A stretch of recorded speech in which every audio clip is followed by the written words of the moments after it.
Masechet Sota Daf Yudzaïn, la Mishnah qui est en haut de la page. Balo lichtov et Megillah, me eze makom hu kotev. Alors de quelle Megillah s'agit-il?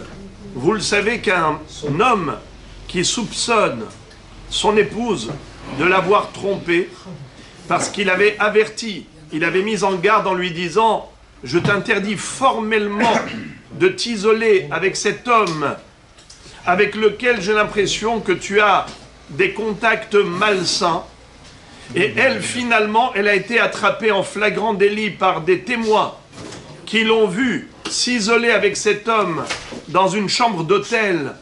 Et elle est sortie de là-bas avec cet homme. Et finalement, on ne sait pas qu'est-ce qu'ils ont fait à l'intérieur de cette chambre. Est-ce qu'il y a eu l'acte grave d'infidélité ou pas? Le temps qu'elle est restée, ça dépend. Alors, c'est sûr que déjà, il faut qu'elle reste, on l'a déjà vu, le temps d'une relation. Mais même si elle est restée le temps de la relation, on ne sait pas. Parce qu'elle prétend qu'elle n'a pas fauté. Elle dit qu'elle s'est isolée avec lui, qu'elle a discuté, mais qu'il n'y a pas eu d'attouchement, il n'y a rien eu. Mais le mari a toutes les bonnes raisons de la suspecter. En attendant de vérifier, elle est interdite à son mari. La Torah nous dit qu'elle est venitma'a. En attendant, elle est considérée tme'a, c'est-à-dire impure pour son mari, jusqu'à clarification. Comment va-t-on clarifier? Eh bien, il faut qu'il accompagne au Beth Amikdash. Là-bas, le Sanhedrin va essayer de la faire parler, en lui disant « Mieux vaut que tu avoues si tu as réellement trompé ton mari. » Eh bien, à ce moment-là, il te donnera le guet. Et tu rentres chez toi. Chacun refait sa vie. Mais sinon, si tu t'obstines à dire que tu n'as pas fauté, alors il y a toute une procédure. Déjà, il y a le Korban Minha. Le Korban Minha, c'est une oblation à base végétale, un sacrifice. On avait déjà appris quelle est la différence entre cette Minha et une Minha classique. Une Minha classique, c'était de la farine à base de blé. Là, c'était à base d'orge. Parce que le blé, c'est l'aliment humain, l'orge, c'est l'aliment animal. Pour dire qu'elle a agi de manière bestiale, comme un animal qui ne se réserve pas à son mari, une femelle qui ne se réserve pas à son mâle exclusivement. La femelle, elle peut aller avec n'importe quel mâle. Eh bien, elle aussi, elle agit comme un animal. C'est pour cela qu'elle apporte une korban minha à base d'orge. Sans huile d'olive, comme tous les korban qui sont en solette, beloula, bashemen. Pourquoi pas de shemen? Car le shemen, c'est la source de lumière. On allumait les veilleuses avec de l'huile d'olive. Eh bien, elle agit dans l'obscurité. C'est pour ça qu'elle n'apporte pas d'huile.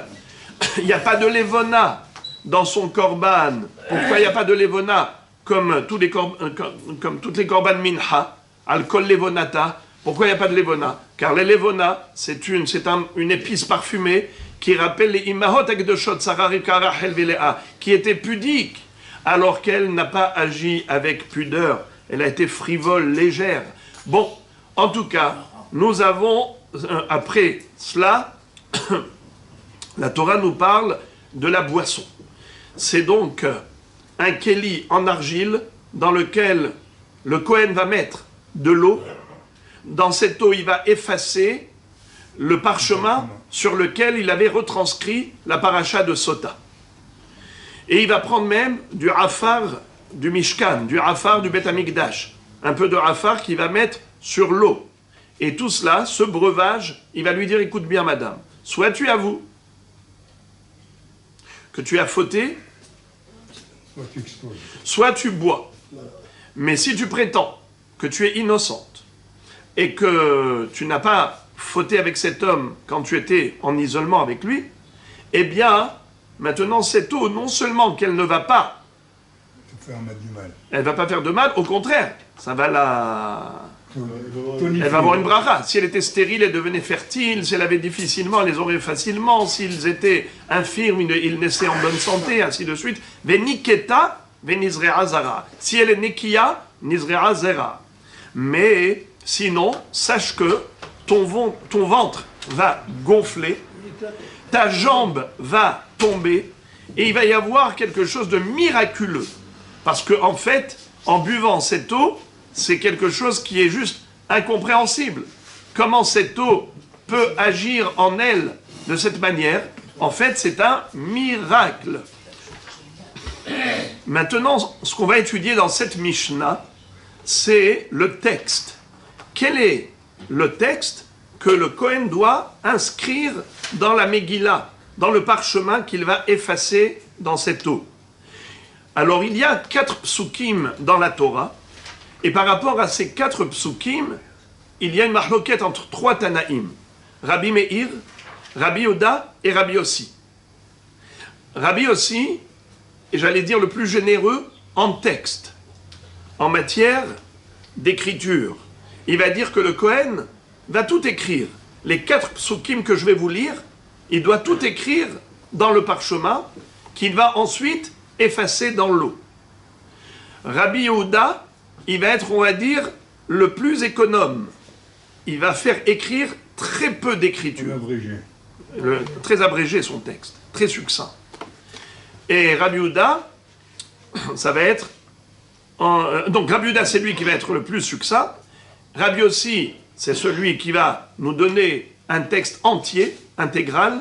Et Rabbi Meir, il est intermédiaire entre Rabbi Yossi et Rabbi Yehuda. On va voir qu'il y a des choses qu'il retire du texte. Mais il y a des choses qu'il inclut dans le texte. Alors je vais vous lire les psukim, je vais vous les traduire, et ensuite, on va étudier dans la Mishnah qu'est-ce que Rabbi Yehuda a choisi de tout ce texte. Il n'a sélectionné que quelques phrases très succinctes. Rabbi Yossi, il va nous dire qu'il faut tout écrire, les 4 psukim, et Rabbi Meir, lui, il va sélectionner, mais avec un peu plus de largesse que Rabbi Yehuda.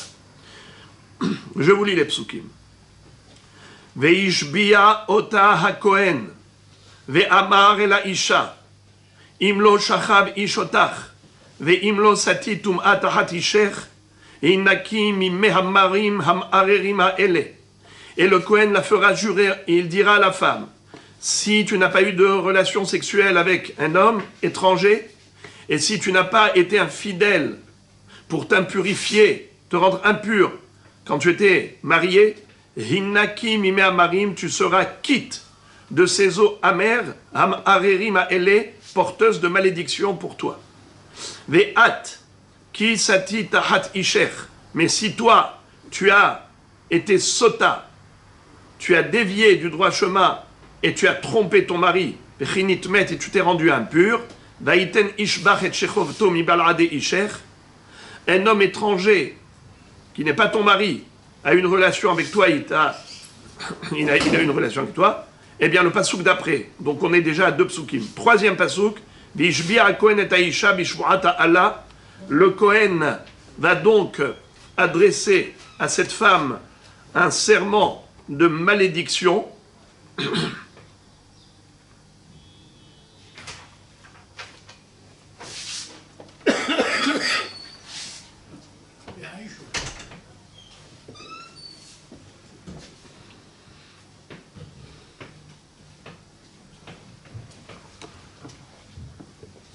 Ve'amar ha-Kohen laisha, iten Hashem otach le'ala ve'lishvu'a betoch amech, betet Hashem et yerechech nofelet bet bitner sava. Tu vas devenir une référence de malédiction au sein de ton peuple lorsque ta jambe va tomber et ton ventre va gonfler.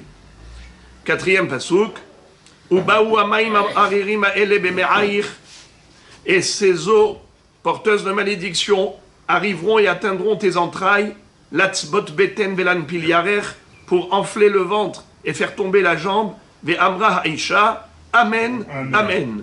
Et la femme répondra amen, amen. Donc maintenant, ensuite,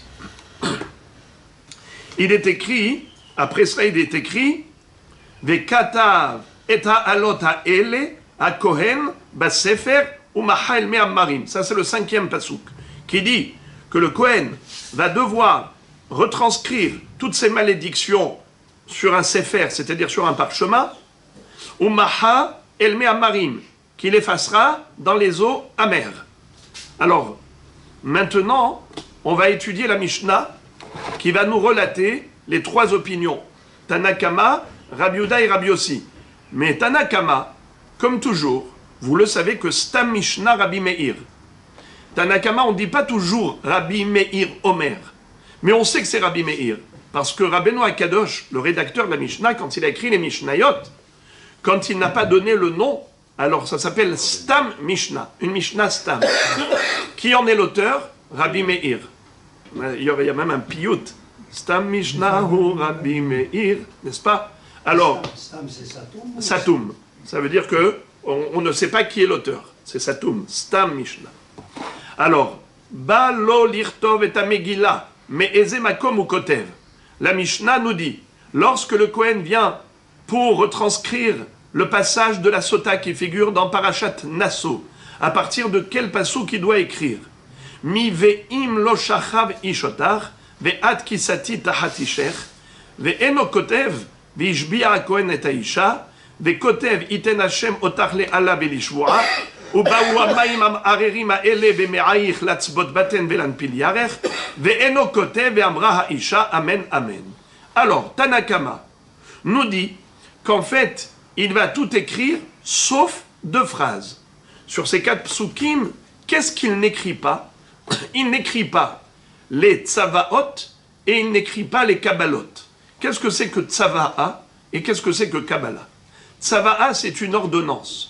Lorsque la Torah ordonne au Kohen de faire jurer la femme, donc cette ordonnance que la Torah adresse au Kohen en disant « Veishbiya ha-Kohen et ha-Isha », ça s'appelle Tzava'a, ordonnance de la Torah au Kohen. C'est un ordre. Tu n'as pas besoin d'écrire l'ordre dans le texte que tu vas effacer dans l'eau. Ça, c'est la Torah qui parle au Kohen, ça n'a pas besoin d'être écrit. Alors déjà, qu'est-ce qu'il fait Rabbi Meir? Puisque je vous ai dit que Tanakama, c'est Rabbi Meir. Déjà, il retire les tzavaot. Il supprime la phrase de la tzava'a, qui est l'ordre que la Torah donne au Kohen de retranscrire la paracha de Sota. Uno. Secondo, qu'est-ce qu'il supprime de l'écriture? Il supprime la Kabbalah. C'est quoi la Kabbalah? L'attestation de la femme, c'est quoi? Quand elle accepte en disant Amen, Amen. Ve'amra ha'isha, Amen, Amen. Tout cela, cette phrase, Ve'amra ha'isha, Amen, Amen. Inutile de l'écrire. Parce que la Torah nous raconte qu'est-ce que la femme va dire. Ça n'a pas besoin d'être écrit. Donc on écrit, d'après Rabbi Meir, que les malédictions qu'adresse le Kohen à la femme. C'est ça ce qu'il écrit. Aussi, le premier passouk. Mais dans le premier passouk, qu'est-ce qui est écrit? Il n'est pas écrit une malédiction. Je vous répète. Regardez bien. Veishbiya ota Kohen ve'amar el ha'isha. Im lo shachav ish otar ve'im lo sati tum'at hatisher hinaki mimeh hamarim hamarerim ha'ele. Rabotai. Qu'est-ce qui est écrit dans ce passouk? Que le Kohen va dire à la femme, si tu n'as pas trahi et trompé ton mari, eh bien tu seras quitte. Est-ce qu'on a besoin d'écrire cela? Non, c'est évident. Est-ce qu'on a besoin d'écrire cela dans le texte? On va rien écrire. Si, on écrit les malédictions, mais ça c'est pas une malédiction, au contraire, c'est un acquittement. Il lui dit, si tu n'as pas trompé ton mari, tu es quitte. Alors c'est pas une malédiction. Rabota, écoutez quelque chose, incroyable. Rabbi Meir dit, même cela, il faut l'inscrire. Pourquoi? Parce que c'est une malédiction par déduction. Comment? Il lui dit, si tu n'as pas trompé ton mari, tu seras quitte. Mashma, sous-entendu, si tu as trompé ton mari, eh bien, tu seras maudite.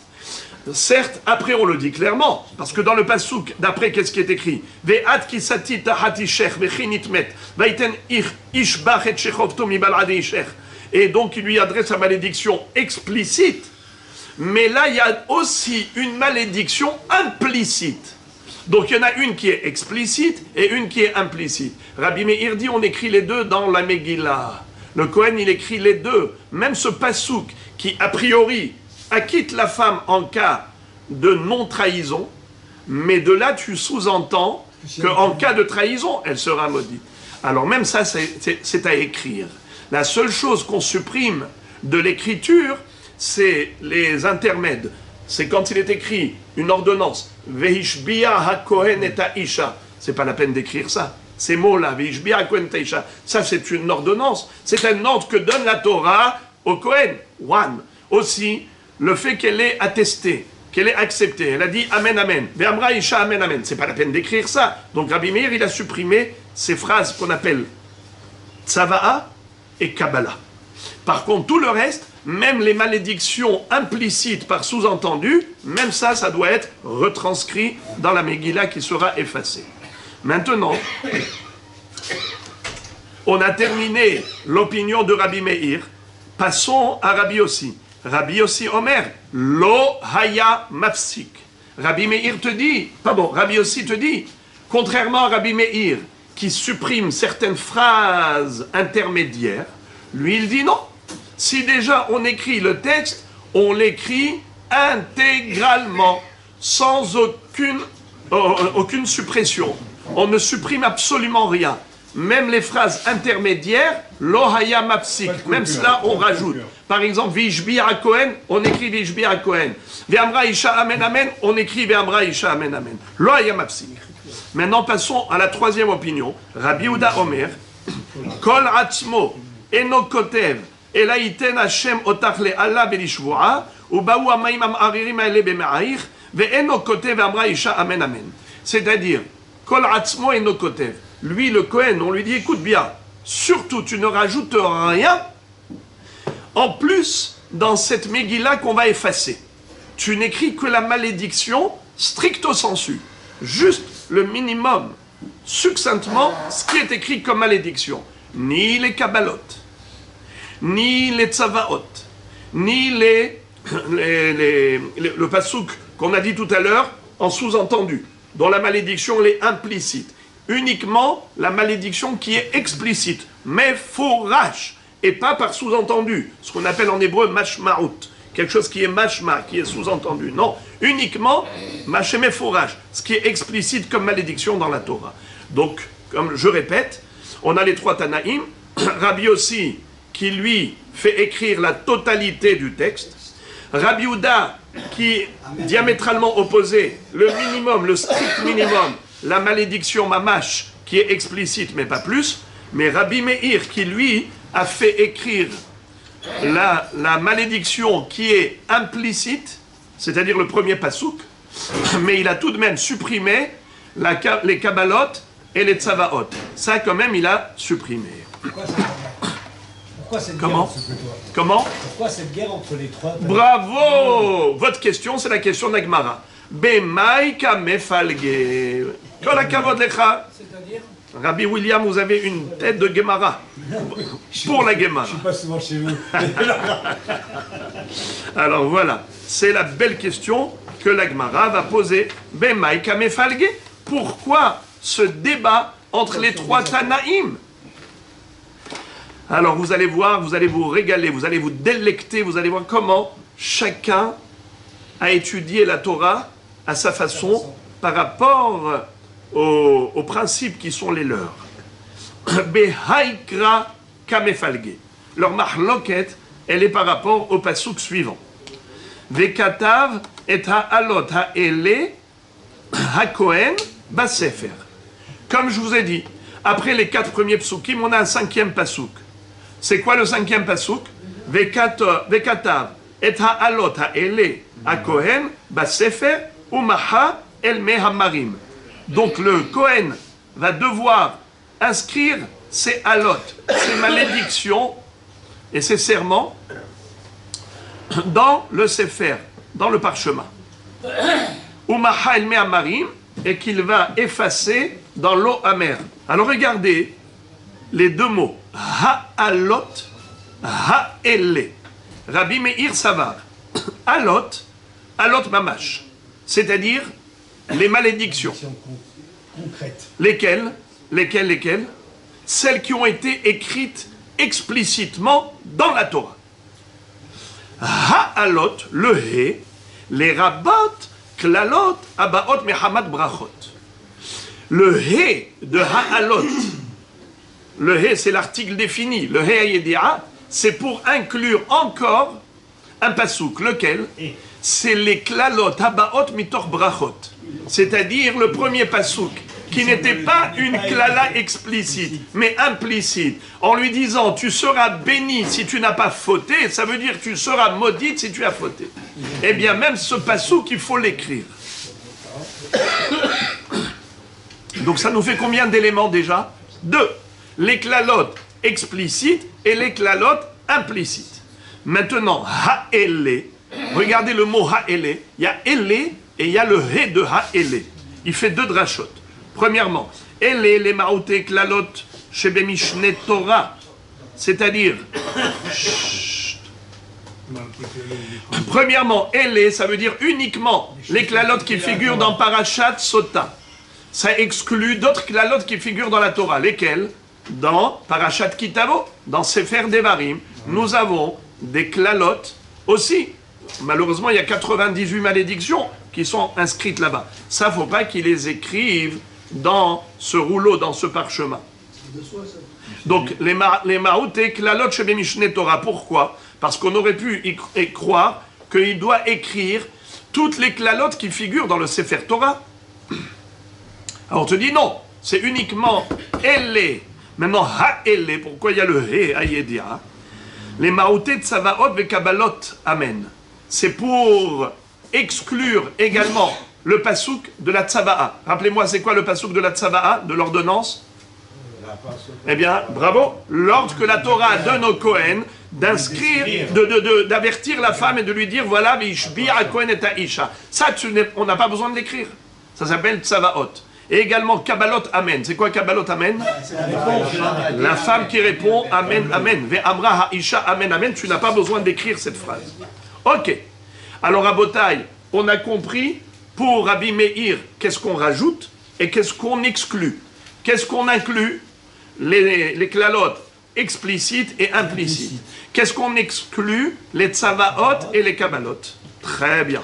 Maintenant, Rabbi aussi, Kulehu Kedeka Amart. Pour Rabbi Yossi, il dit, oui, jusqu'à présent, l'explicite et implicite, je suis d'accord avec toi. C'est-à-dire, ha'alot, alot et ha'alot. Explicite, implicite.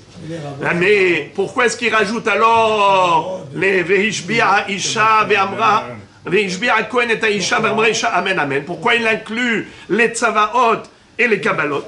Réponse, il dit et. Vekatav et ha'alot ha'ele. Le mot et, c'est toujours les rabot, tsavaot et kabbalot. C'est-à-dire, kabed et avicha vetimecha. Et les rabot achicha agadol. Et Hashem elokecha tira. Et les rabot talmidei hachamim. C'est-à-dire que le mot et,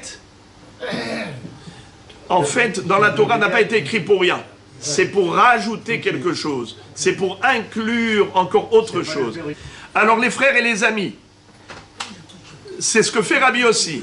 Pourquoi il a dit qu'il faut écrire un texte intégral? Parce que le mot « et », ça vient inclure même les tsavaot et les kabbalot qui figurent dans le texte.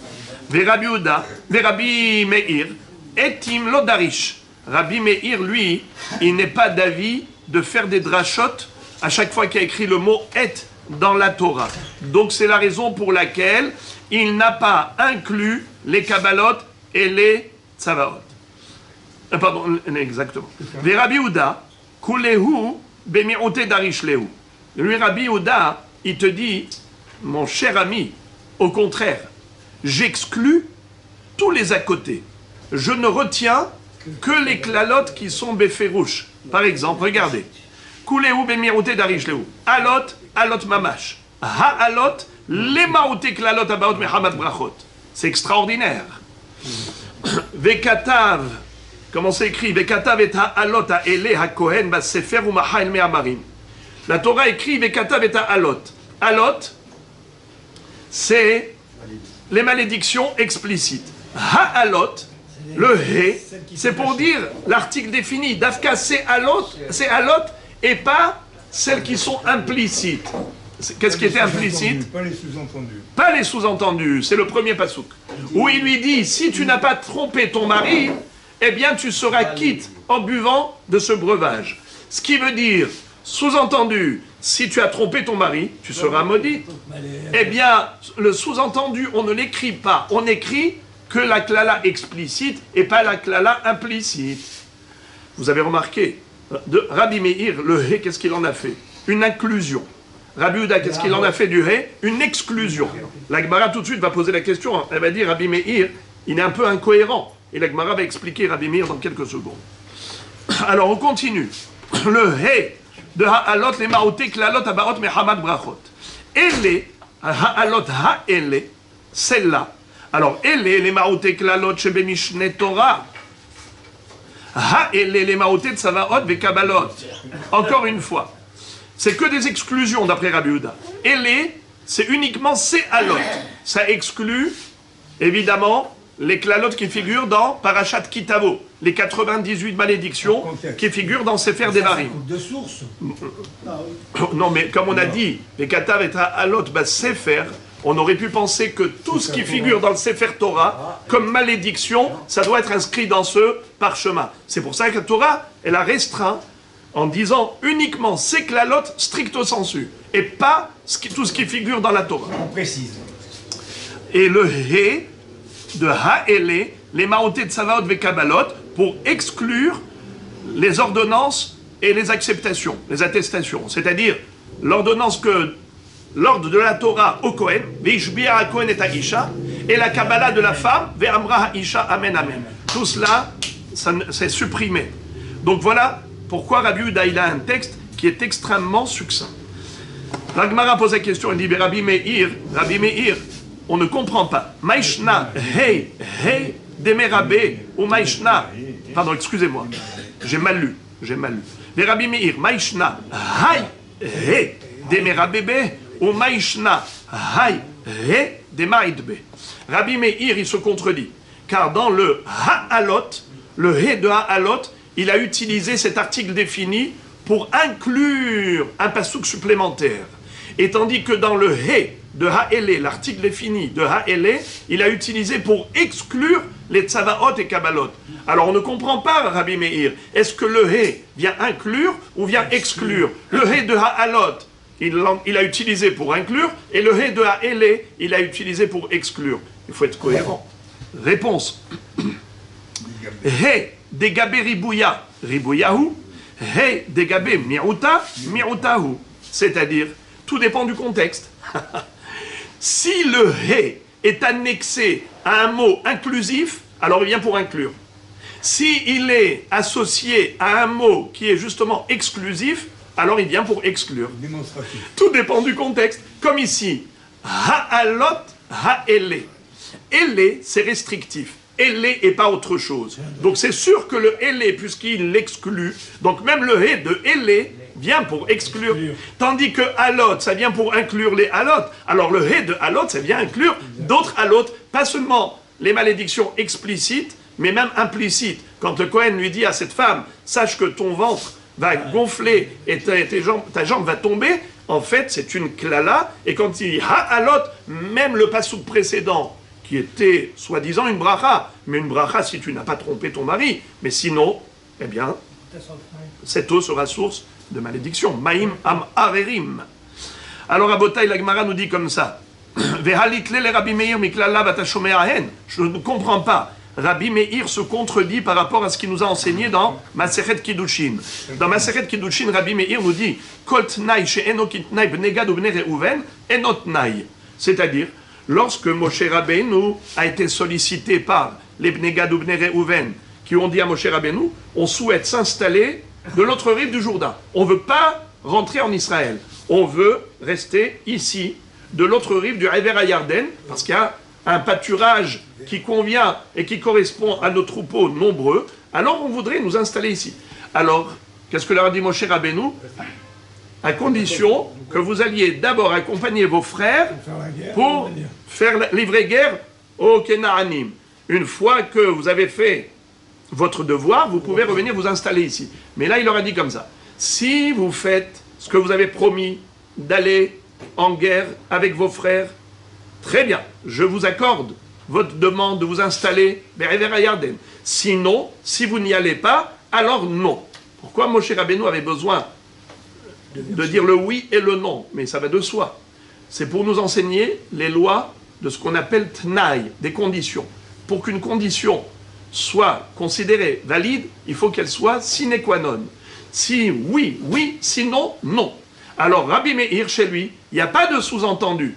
Bien que du oui, je sous-entends le non. Ça veut dire si vous allez en guerre, vous recevrez. Si vous n'y allez pas, vous ne recevrez pas. Tout de même, Moshe Rabbeinu a trouvé nécessaire de se répéter, que ce soit clair. Nahon, alors, pour leur dire, comment Rabbi Meir se contredit? Il dit qu'on écrit. Pourquoi est-ce qu'il faut écrire dans le parchemin une malédiction qui est sous-entendue d'une bénédiction? Mais il n'y a pas de sous-entendu pour Rabbi Meir. Réponse. Amarabitan hum hinnakiktiv. C'est-à-dire que ici, la Torah n'a pas écrit hinnaki, tu seras acquitté, avec un yud après le he. Elle a écrit le yud après le kouf, mais n'a pas écrit un deuxième yud, un premier yud plutôt, après le he. Hinnaki. C'est pour qu'on puisse lire haneki. Le he et le het sont deux lettres gutturales, ce qu'on appelle otiyot groniot. Aleph, he, het, aïn, les quatre lettres d'origine gutturale qui sont de la gorge. Le he, le het, c'est guttural, eh bien ce sont des lettres qui peuvent permuter. Comme s'il était écrit haneki. C'est pour ça que la Torah n'a pas mis le yud après le he pour qu'on lise haneki. Donc c'est plus qu'un sous-entendu, c'est carrément presque explicite. Haneki, ça veut dire quoi? Haneki, ça veut dire que tu sois étouffé. Que tu sois asphyxié avec cette boisson. Donc là, c'est explicite. Ouais. Donc c'est explicite, c'est plus implicite. Darish Rabbi Akiva, Ishve Isha Zachu Shechina Benehem, Lo Zachu Esh Ochlatan. Un homme et une femme qui se marient, c'est Esh et Esh. Comment on écrit Ish, un homme, Aleph, Yud, Shin. Comment on écrit Isha, Aleph, Shin, He. Si on retire le Yud et le He de Ish, on retire le Yud. De Isha, on retire le He, qu'est-ce qui reste? Il reste Esh, Esh. Alors on nous dit comme ça, si l'homme et la femme sont fidèles l'un à l'autre, eh bien la Shekhinah, la présence divine, réside dans leur foyer. Et il y a la paix entre eux. Si Chasvé Shalom, il y en a un ou l'autre qui a porté son regard vers des étrangers ou étrangères, eh bien à ce moment-là, Kshbochou dit, je ne me complais plus dans ce foyer, je me retire d'ici. Il retire le Yud de Ish, il retire le He de Isha, il n'y a plus le Yud et le He, il ne reste plus que Esh et Esh, Esh Ochlatam. Il se consume par un feu commun. Amar Rabba Bedeisha Adifami de Ish, Maitama Hay Metzaref Ve'aylo Metzaref. Rava nous dit que si la femme est infidèle, alors la sanction divine arrive plus rapidement que lorsque l'homme est infidèle. Pourquoi? Parce que lorsqu'on écrit Isha, comme on écrit Isha, Aleph, Shin, He. Déjà le Aleph et le Shin, quand ils sont proches l'un de l'autre, c'est déjà du feu. Qu'est-ce qui fait que le feu de la femme, Chazé Shalom, ne brûle pas? Parce qu'il y a le He qui est là. Il suffit de retirer le He, que déjà le Aleph et le Shin, ils sont proches, c'est déjà du feu. Tandis que chez l'homme, il y a deux choses à faire. D'abord, il faut retirer le Yud, et ensuite rapprocher le Aleph et le Shin pour faire Esh. Ce qui veut dire que le feu de la femme qui est infidèle à son mari, il brûle plus rapidement que le feu de l'homme qui est infidèle. En effet, non, tout le monde, toutes les femmes en général, elles étaient intelligentes. Et quand elles entendaient le Kohen dire ça, elles lui disaient « j'avoue ». Eh bien là, le Kohen lui dit « maintenant, le mari va t'écrire un guet et rentre chez toi ». Au contraire, on a déjà vu la Gemara qui disait que la Torah ne veut pas qu'elle meure. Et au contraire, on l'avertit pour qu'elle soit intelligente et qu'elle avoue. Il peut y avoir une femme qui, par ga'ava, par fierté, elle ne va pas avouer. Mais à ce moment-là, elle peut exploser. Il y a une histoire dans le Midrash. Il y a une histoire dans le Midrash. Après Arvit, on continue 5 minutes. Il nous reste 5 minutes pour terminer le Hamoud, 5 minutes. Et d'ailleurs, c'est des sujets très passionnants juste après. On nous raconte comment Avram Avinu, c'est grâce à Avram Avinu qu'on a eu cette notion de Afar Sota, de Efer Para Adouma. On va voir quelque chose de très très beau. 5 minutes après Arvit. Mais juste, par rapport à ce que vous dites, histoire, il y avait 2 jumelles. 2 sœurs jumelles, il y en avait une qui avait réellement trompé son mari, et elle a réussi à envoyer sa sœur à sa place pour aller boire de cette eau. Comme elle clamait son innocence, elle Elle a dit, moi, jamais de la vie, je n'ai pas trompé mon mari. Il dit, il n'y a pas de problème, viens boire. Elle a dit, il n'y a pas de problème, je vais aller boire. Mais elle a envoyé qui? Sa sœur, sa jumelle. La jumelle a bu, rien ne se passe, tout va bien. Évidemment, puisque la jumelle, elle était pure, elle était quitte. Mais, qu'est-ce qui s'est passé? Quand elle est revenue, sa sœur est venue l'accueillir et lui dit « Merci ma sœur » et elle l'embrasse. Et quand elle a embrassé, figurez-vous que de son haleine, la vapeur de l'eau qu'elle avait bue est ressortie de sa bouche à l'autre bouche et elle a explosé sur le champ. C'est-à-dire que c'était une eau miraculeuse. Entre parenthèses, je me suis posé une question et là, récemment, bon, Hachem, j'ai trouvé la réponse. C'est que, en général, Akadosh Baruch Hu ne fait jamais de miracle flagrant qui nous impose la Emouna. À chaque fois que Dieu fait un miracle, il le fait de manière à dissimuler son intervention, afin que ceux qui ne croient pas en Dieu, qui puissent dire « oui, c'était naturel ». Par exemple, la division de la mer Rouge, elle s'est faite après une nuit où le vent d'Est a soufflé. Qu'est-ce qu'on a besoin de faire souffler le vent d'Est? Mais si Akadosh Baruch Hu, il veut diviser la mer, eh bien en une seconde, il a fend. Pourquoi on a besoin de toute une nuit de vent d'Est? Alors, c'est en fait pour faire croire aux Égyptiens qu'en réalité, c'était un tsunami qui était tout à fait explicable. Et de ce fait, Dieu n'est pas intervenu. Sinon, les Égyptiens, pourquoi ils étaient tellement fous de rentrer dans une mer? Ils ont cru que c'était naturel. Eh bien, les Juifs ont profité de la marée basse pour passer. Nous aussi, on y va. Ils n'ont pas... Pourquoi? Parce que Dieu a fait souffler le vent d'Est. Et donc, ils ont dit, il n'y a aucun miracle. C'est naturel. Tu n'as pas vu le vent qui a soufflé toute la nuit? Pareil, lorsque Akadosh Baruch Hu va sauver Noach du Maboul, il va lui dire, construis une teva. Et tu vas mettre dedans tous les animaux, tous les oiseaux. Eh bien, figurez-vous que, nous dit le Ramban, même si on avait une teva qui faisait 100 fois plus grande, ça ne suffirait pas pour toutes les créatures qui existent dans le monde. Alors comment ça a pu suffire? Nes. Alors pourquoi construire pendant 120 ans une teva et fatiguer Noach autant? À part l'histoire de la Teshuvah, mais il dit aussi les marins étaient à Nes, pour réduire le Nes, pour que ceux qui veulent croire que c'était naturel, ils disent mais tu vois pas comment elle était grande? 300 coudées de long, 50 coudées de large, 30 coudées, elle était grande. Mais en fait, elle était grande, mais relativement à tout le nécessaire, elle était extrêmement petite. Ou bien par exemple, le feu du ciel qui consumait les corbanotes. Pourquoi je beaucoup demande aux Kohanim d'apporter un feu terrestre? C'est pour réduire le Nes. D'accord, réduire le Nes. Mais les gens peuvent croire que c'est terrestre. Eh bien, oui, en effet, Akadosh Baruch Hu, il ne veut pas s'imposer. Il veut proposer la Emouna. Le croyant a un mérite de croire, comme ça. Pourquoi? Parce que justement, le non-croyant, il a la possibilité de ne pas croire. Donc, toujours Hachem réduit le Nes. Alors, il y a une chose ici que je me suis demandé, mais ce Nes-là, une femme, elle boit de l'eau et elle explose. Mais ça, c'est un Nes flagrant. Ça se voit. Donc, ici, comment le athée peut rester athée? Il est obligé de croire s'il voit ça. Or, Akadosh Baruch Hu, il réduit le Nes. Et là, je me suis dit que la réponse, elle est dans la question. C'est-à-dire que, du fait que cette femme, elle a besoin de boire, et c'est pas juste avec des paroles. Écoute, si tu as fauté, tu vas exploser. Non, il faut qu'elle boive. Maïm am marim, maïm am arerim. Les gens, qu'est-ce qu'ils vont dire? Ouais, il y a du poison dans cette eau.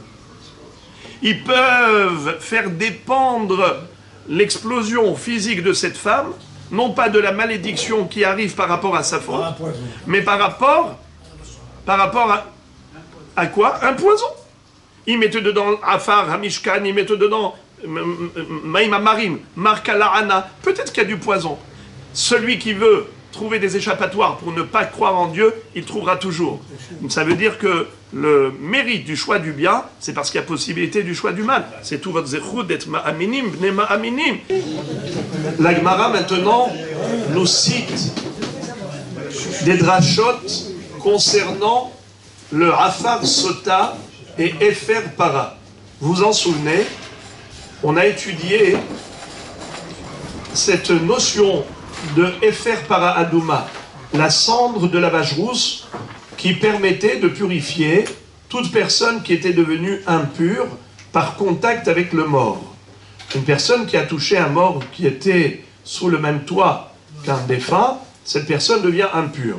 La seule possibilité de retrouver sa pureté initiale, c'est d'abord de se faire asperger par les eaux lustrales mélangées aux cendres de la vache rousse, mehatat avec efer para adouma, le 3e jour et le 7e jour après avoir touché le mort, et ensuite le 7e jour, cette personne allait au mikvé pour devenir totalement pure à la tombée de la nuit.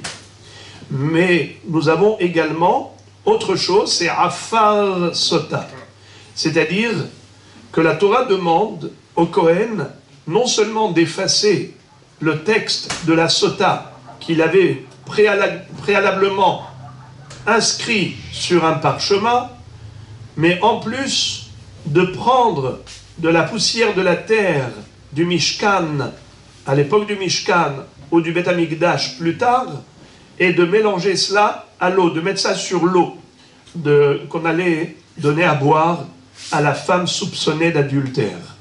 Eh bien, Rava nous dit, par quel mérite on a eu ces deux mitzvot, Afar Sota et Efer Para. Ces deux mitzvot, on les a reçus par le mérite de Avraham Avinu. Avraham Avinu a dit, Ve'anochi Afar va Efer. Je ne suis que poussière et cendre. J'aurais pu être réduit en cendre au moment où Nimrod m'a jeté dans la fournaise ardente. J'aurais pu être réduit en poussière au moment où j'ai été sauvé mon neveu Lot des 4 armées puissantes. Avraham Avinu les a abattus juste avec du sable. Il a envoyé sur eux du sable et chaque grain de sable s'est transformé en flèche qui a été droite au cœur des ennemis. Alors Avraham Avinu a dit à Kadosh Baruch Hu, tu m'as donné la vie alors que j'aurais pu être depuis longtemps réduit à la poussière et à la cendre. Eh bien Avraham Avinu, qui était tellement humble, tellement anav, il a dit, je ne suis que poussière et cendre. Grâce à cela, il a mérité pour ses enfants que Am Israël reçoive ces deux mitzvot, la mitzvah de Afar Sota et la mitzvah de Efer Para Adouma. Alors Rabotai, juste comme ça entre parenthèses, un petit commentaire. Le Afar, en quoi est-il différent du Efer? Afar, c'est de la terre, c'est de la poussière de la terre. Efer, c'est de la cendre. Quelle est la différence entre les deux? C'est le passé et le futur. Le Afar, il n'était rien dans le passé, mais il peut devenir dans le futur, par exemple, un immeuble.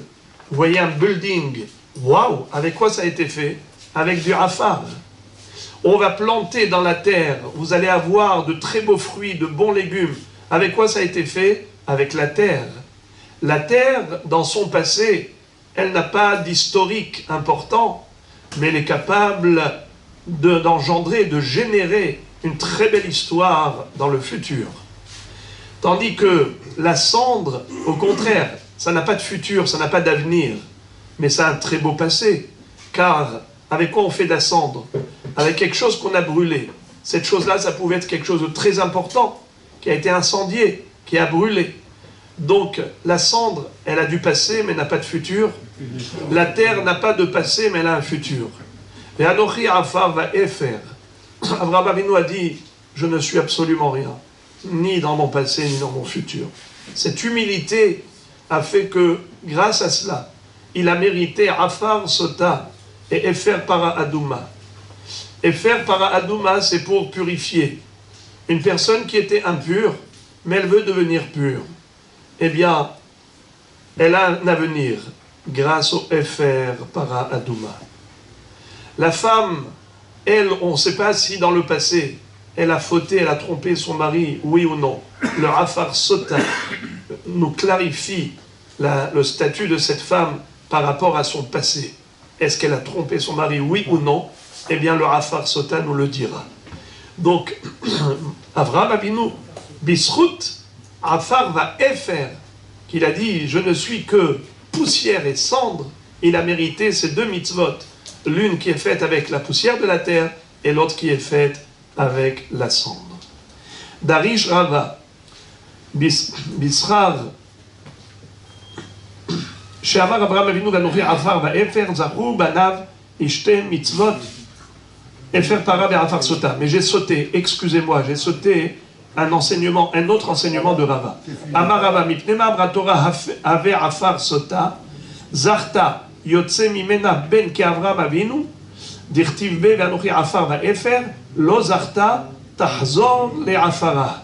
C'est-à-dire, pourquoi la Torah demande à la sota de boire cette eau où on a mélangé du afar sota?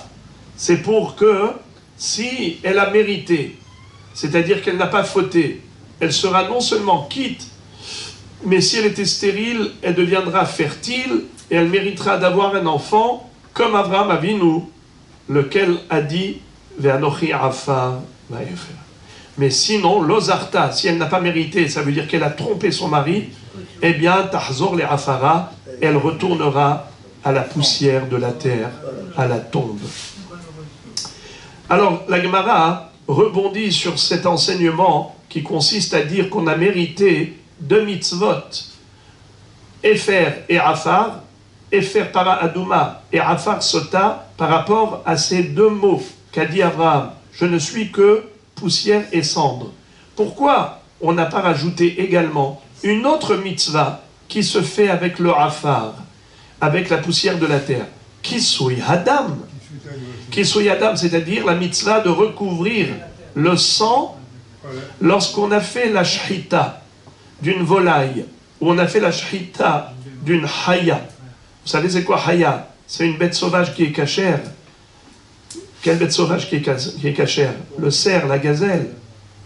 Ayal, Tsevi, Yahmour, Théo, Dishon, Ako, Dishon, Théo, Vazamer.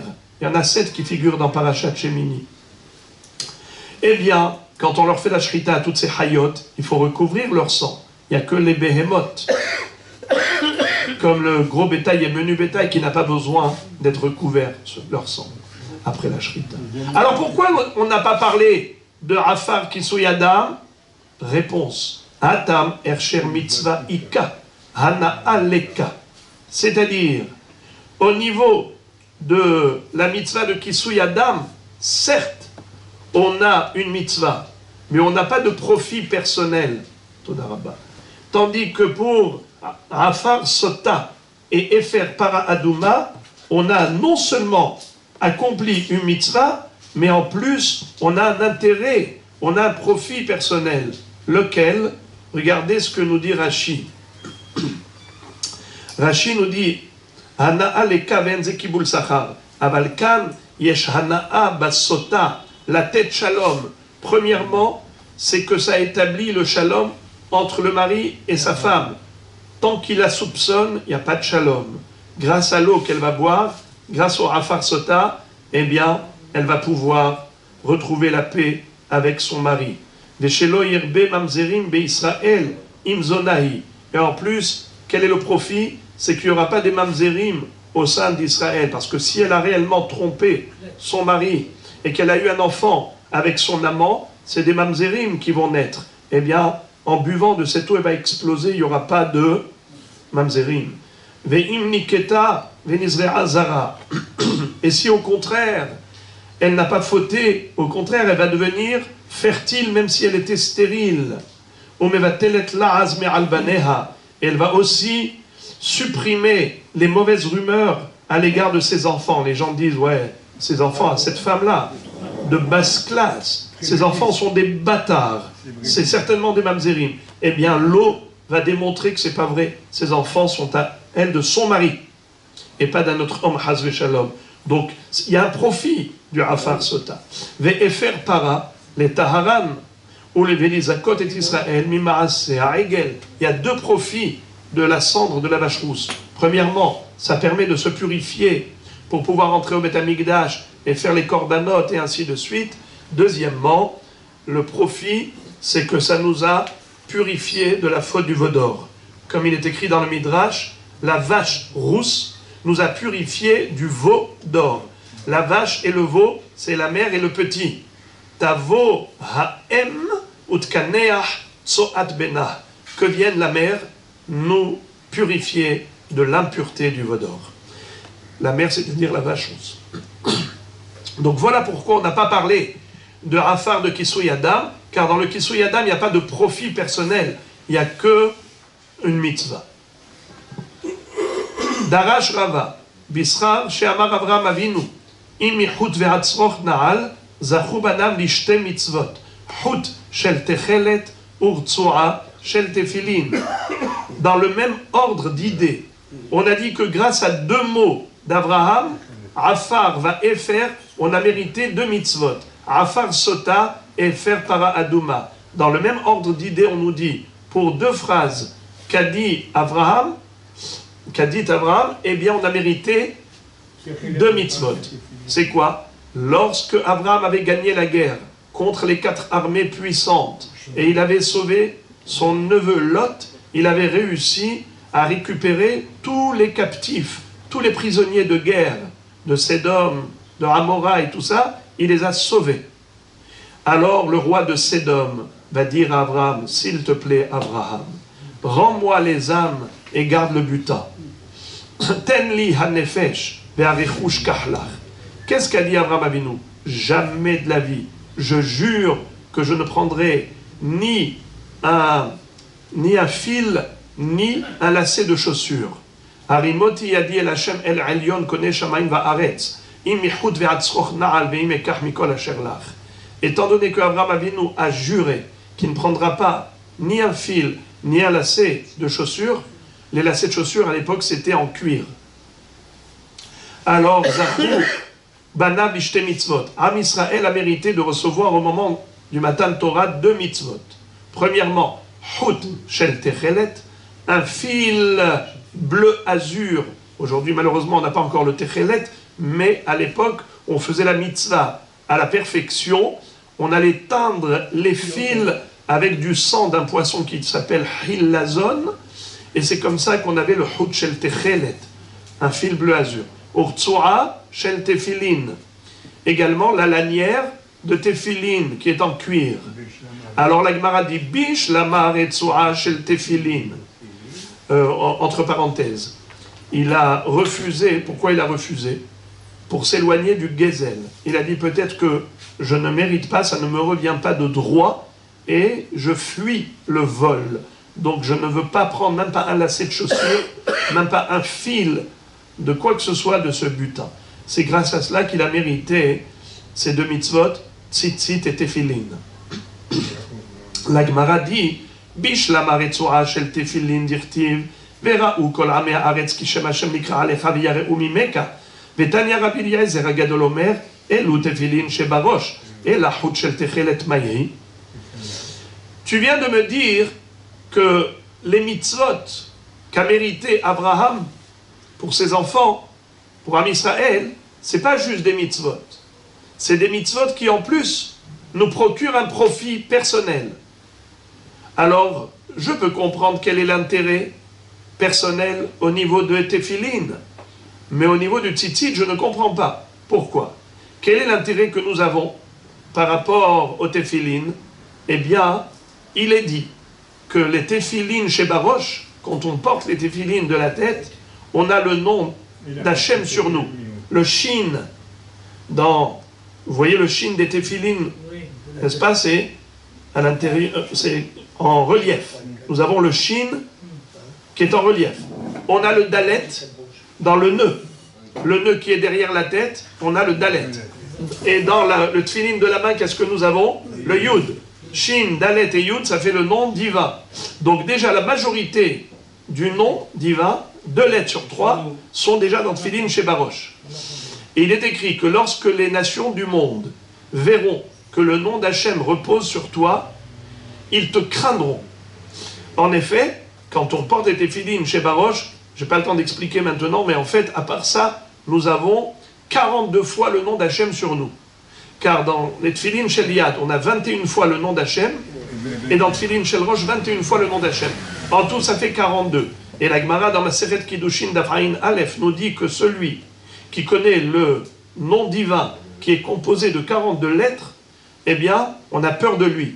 C'est pour cela que quand on met Tfilin Shel Baroche, Tfilin chez Baroche, forcément, on a déjà Tfilin Shel Yad sur nous. C'est pour ça qu'on est bord Shel Yad, après on met Shel Rosh. Nahon, on a les 4 parachiotes. Et dans les 4 parachiotes, en tout, si on compte le nombre de fois où il y a le nom d'Hachem, ça fait 21 et 21. Donc 42. Vedibarta Bam. Bam, Bet Mem. Bet c'est 2, Mem c'est 40. 42 fois le nom d'Akadosh Baruch Hu qui fait que les nations du monde ont peur de celui qui porte les téphilines. C'est ce qui fait que même si il y a de l'antisémitisme, mais le nom d'Akadosh Baruch Hu nous protège et les effraie. Eh bien, ça c'est un profit. Mais au niveau de tzitzit, c'est une mitzvah. Mais en quoi c'est un profit personnel? Quel intérêt on a en plus de la mitzvah? Ok, c'est une mitzvah. Mais on a déjà dit pour Kitsui Adam, c'est une mitzvah, mais ça ne figure pas dans la liste des mitzvot que Abraham Avinu a mérité en disant Vanochi Afar va faire, parce qu'on cherche que des mitzvot qui, au-delà de l'aspect spirituel, il y a aussi un profit personnel pour Am Israël. Quel est le profit personnel que l'on a de tzitzit? Tfilin, on a compris. Alors je répète. Bish lamar et tsoa shel tefilin. Encore je comprends la lanière des tefilin, dirti vera ou kol ami aretz kishem Hashem nikra alecha veyareu mimeka. Vetania Rabbi Eliezer agadol omer elu tefilin shebarosh. Et la hout shel techelet, mais le bleu azur de ce fil, maïhi, en quoi c'est un mérite pour nous, à part la mitzvah? Réponse des Tania Haya Rabbi Meir Omer. Rabbi Meir nous enseignait. Pourquoi Dieu a choisi pour le tzitzit spécialement la couleur bleu azur? Car la couleur du techelet ressemble à la couleur de la mer. Et la mer ressemble à la couleur du ciel. Et la couleur du ciel ressemble à la couleur du trône divin. שנאמר, ויראו את אלוהי ישראל ותחת רגליו כמעשה לבנת הספיר וכעצם השמיים לטוהר וכתיב כמראה אבן ספיר דמות כיסא. C'est-à-dire que lorsque Nadav et Abihu étaient avec les Shivrim Zekenim, Nadav, Abihu, Elazar et Tamar et les Shivrim Zekenim, ils avaient vu le mar'e kevod Hashem. Ils ont eu une vision extraordinaire du char divin. Et ils ont vu au pied du Kisei HaKavod, Kemaase Livnat HaSapir, comme une brique de saphir. Alors, Rashi là-bas dit quelque chose de fabuleux. Que Akadosh Baruch Hu avait pris une brique de saphir à ses pieds pour se souvenir des briques que fabriquaient les Bnei Israël en Égypte. Bien sûr, chaque Baruch Hu, il n'y a pas d'oubli pour dire se souvenir, mais ça veut dire qu'Akadosh Baruch Hu a pris à cœur la douleur d'Israël et il partageait avec eux leur souffrance. Même quand on souffrait, Akadosh Baruch Hu n'a pas voilé sa face, il partageait la douleur d'Israël. Eh bien, cette brique-là, elle était de quelle couleur? Du saphir, le bleu du saphir.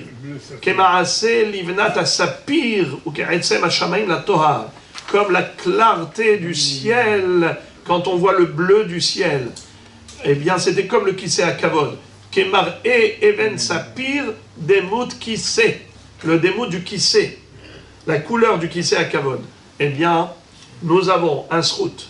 C'est qu'au moment où on portait le hout shel techelet dans le tzitzit, eh bien, nous avions eu la chance de nous connecter sur le char divin, d'avoir un kesher direct avec la Shechina. On est zoché le hashra'at ha-Shechina. Vous imaginez un petit peu ce que ça veut dire? Et d'ailleurs, on dit Uri item oto, usrartem et kol mitzvot Hashem.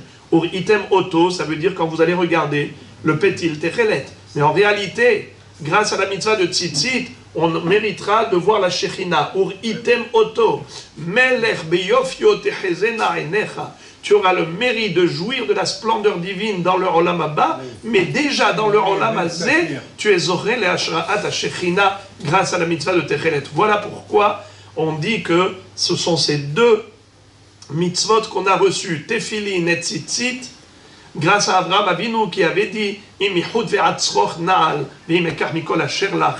Deux mitzvot qui nous mettent en connexion directe, branchés sur le réseau divin, grâce à la Hanava de Avraham Avinu et sa générosité.